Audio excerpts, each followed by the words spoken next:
তুমি যতই নামি দামি বেসরকারি স্কুলে পড়ে নাও না কেন, সরকারি স্কুলই সরকারি স্কুল। তাই তুমি যদি সরকারি স্কুলে পড়েছো, গর্ব করে বলো সেটা।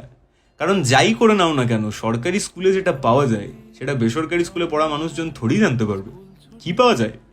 এসি টেসি যায় না দেখা মডার্ন হওয়ার স্রোতে, আমরা স্কুলে পড়তে গেছি যাইনি জেনজি হতে।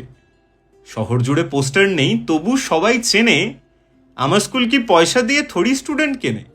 তুমি বেসরকারি স্কুলের হাজারটা ব্যানার পোস্টার দেখতে পাবে, সরকারি স্কুলের নামটাই যথেষ্ট, তবু সেখানে ছাত্রছাত্রী আসবে, বাবা মা নিজে দিয়ে যাবে। ইউনিফর্মটা থাকলে ভালো, না থাকলেও চলে। ব্ল্যাকবোর্ডেতে আজও সেথায় চকই কথা বলে। পাখা টাখা একটু বাঁকা, রুমগুলো সব বুড়ো, নোংরা দেওয়াল, টেবিল ভাঙা, ভাসছে চকের গুঁড়ো। হ্যাঁ, কিছু ফ্লস তো অবভিয়াসলি আছে, কিন্তু তাতেও অনেক শান্তি ছিল, লাগতো না জেল মনে।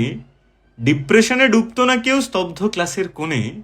ঘুগনি মুড়ি ফুচকা গাড়ি থাকতো গেটের পাশে, হাত বাড়ালেই পেতাম যেসব দামি স্কুলে আসে।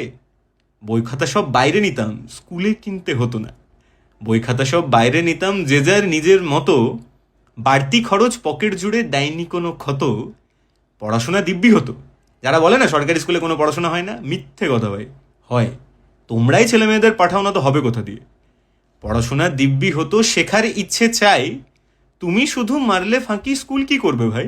তোমাকে তো পড়তে হবে। বেসরকারি স্কুলে সবাই কি খুব ভালো হয় নাকি পড়াশোনায়? তবে একটা কথা ঠিক, যে বেসরকারি স্কুল ঝাঁ চকচকে হয় ভাই, দেখতে তো দুর্দান্ত হয়। তোমার স্কুলের সবটা ভালো, সবটা ভীষণ দামি, কিন্তু আমার স্কুলে 210-এ পড়তে গেছি আমি। আমি সারা বছর পড়েছি মাত্র 210 টাকায়। এবার তুমি বলবে এটা ফ্লন্ট করার মতো কিছু জিনিস না, অবভিয়াসলি নয়। কিন্তু যাদের সামর্থ্য নেই তারা কি করবে? তারা কি বেসরকারি স্কুলের বাইরে গিয়ে বসে থাকবে? তাদের জন্য সরকারি স্কুল আছে। দেখো, এটা তো সত্যি কথা যে সরকারি স্কুলে পড়াশোনার সাথে সাথে একটা আলাদাই মজা হয়, যেটা হয়তো বেসরকারি স্কুলে হয় না। এটা আমি মনে করি। তুমি কি মনে করো কমেন্টে জানিও।